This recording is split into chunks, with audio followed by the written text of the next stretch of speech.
Olá, paz seja convosco. Estamos no 69º dia do devocional e hoje a palavra está em Gálatas 6:6, que diz assim: o que está sendo instruído na palavra partilhe todas as coisas boas com quem o instrui. Tá? Mas antes de nós darmos seguimento à leitura, gostaria de te convidar a se inscrever no canal, deixar o seu like, participar da comunidade, tá bom? Então o título de hoje é uma chave de ativação sobrenatural. Vamos lá. Pastores são pessoas presenteadas por Deus a nós para nos lançarmos a novos níveis de rompimento, tá? Ele lê um texto que está, ele transcreve aqui um texto que está em Gênesis 29, de 2 a 3, e ilustra bem esse fato, né? Olhando, viu ali um poço e no campo 3 rebanhos de ovelhas deitadas junto dele, e havia uma grande pedra sobre a boca do poço. Ajunta-se ali todos os rebanhos, os pastores moviam a pedra, juntavam-se ali todos os rebanhos, os pastores removiam a pedra e da boca do poço davam de beber às ovelhas. Eram os pastores que removiam a pedra.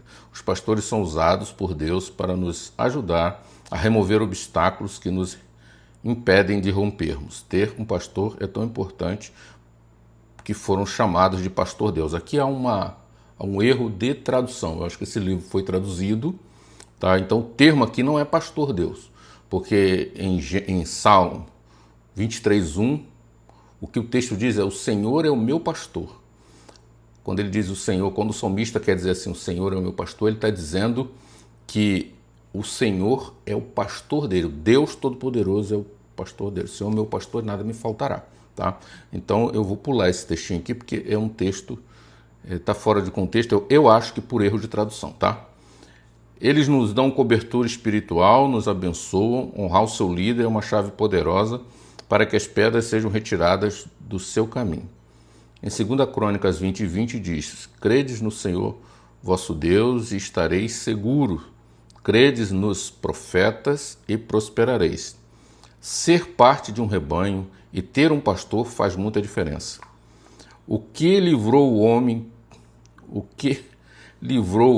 que perdeu o machado emprestado no rio de entrar em uma enrascada foi ter o profeta Eliseu, seu líder, por perto.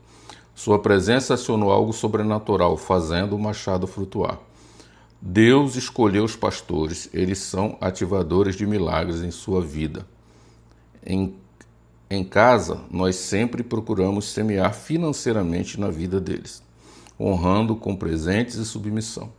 Romanos 13:7 diz: portanto, cada um dai o que deveis, a quem honra, honra. E ele traz aqui um outro texto também de Hebreus 13:7. Lembrai-vos dos vossos pastores que vos falam da palavra de Deus, a fé dos quais imitam, atentando para a sua maneira de viver.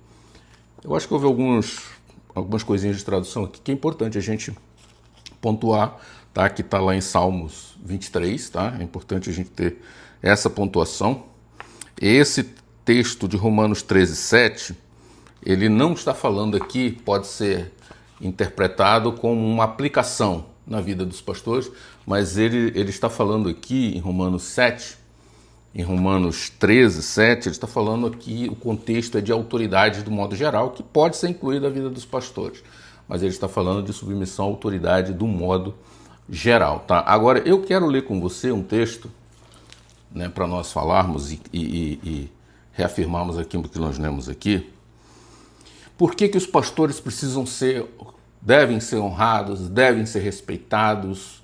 É simplesmente pelo fato de serem homens dados por Deus para o crescimento da igreja, para o seu crescimento, para o crescimento da igreja. E quando eu falo isso, eu baseio a minha palavra em Efésios, no capítulo 4, do versículo 11, que diz assim, você pode até ler comigo aí, tá? Ele designou alguns para apóstolos, outros para os profetas, e outros para evangelistas, outros para pastores e mestres. Aí ele fala, no capítulo 12, com o fim de preparar os santos para a obra do ministério, para que o corpo de Cristo seja edificado. Então, a principal missão de um pastor é a edificação do corpo de Cristo. O que é edificação? É o crescimento, é o fundamento do corpo de Cristo, da igreja, tá? Então vamos lá. Até que todos quem? Nós, cristãos, alcancemos a unidade da fé, tá? E do conhecimento do Filho de Deus, e chegamos à maturidade, atingindo a medida da plenitude de Cristo. Ou seja, até que a gente se torne maduro. Para isso que os pastores existem. Para nos ensinar, para nos levar por caminhos, e se nós pegarmos lá os Salmos, nos guiar por pastos verdejantes. E como que um pastor faz isso? Ele faz isso ensinando a palavra de Deus. Então, quando a gente diz assim, compartilhar uma oferta, uma bênção financeira com esse pastor, eu penso, e você pode até discordar de mim, não é somente porque ele é pastor, mas porque você olha nele e vê a autoridade de Deus sobre a vida dele. E você não compartilha somente porque você quer ter um rompimento, não somente porque você quer receber algo em troca, você quer tirar dos seus caminhos. Você compartilha porque a autoridade de Deus está sobre a vida dele. E quando você faz isso, você agrada a Deus. E automaticamente, quando você agrada a Deus, as coisas vão fluir na sua vida. Então a base é isso aqui. Você olha o homem de Deus, você vê ele é um homem que ensina a palavra, é um homem temente a Deus, é um homem que não se cansa de tentar te levar para o caminho correto.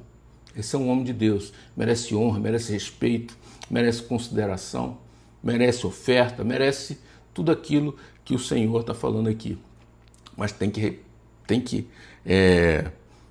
ter esses requisitos aqui. Esse requisito ele designou alguns para a obra do ministério com o propósito de que não sejamos mais criança. E aí, dando prosseguimento, no 14, assim, o propósito é que não sejamos mais como crianças, levados de um lado para outros pelas ondas, nem jogados para cá e para lá por todo o vento de doutrina e pela astúcia e esperteza de homens que induzem ao erro. Um dos principais fundamentos dos pastores também é combater o falso ensino na igreja.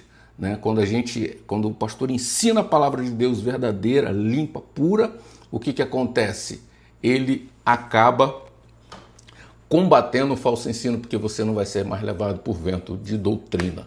Tá? Eu quis trazer esse final aqui com outro texto, porque ficou meio dúbio lá aquela questão de um texto, do texto lá de Salmos, e a tradução também é complicada, e eu acho que a gente tem como responsabilidade trazer esses ensinamentos de uma forma bem clara para todos. Eu espero que tenha sido claro, eu espero que essa palavra tenha abençoado a sua vida, honra seu pastor, abençoa a vida dele, mas com o propósito de olhar para ele e ver a graça de Jesus sobre ele, e Deus vai te abençoar poderosamente.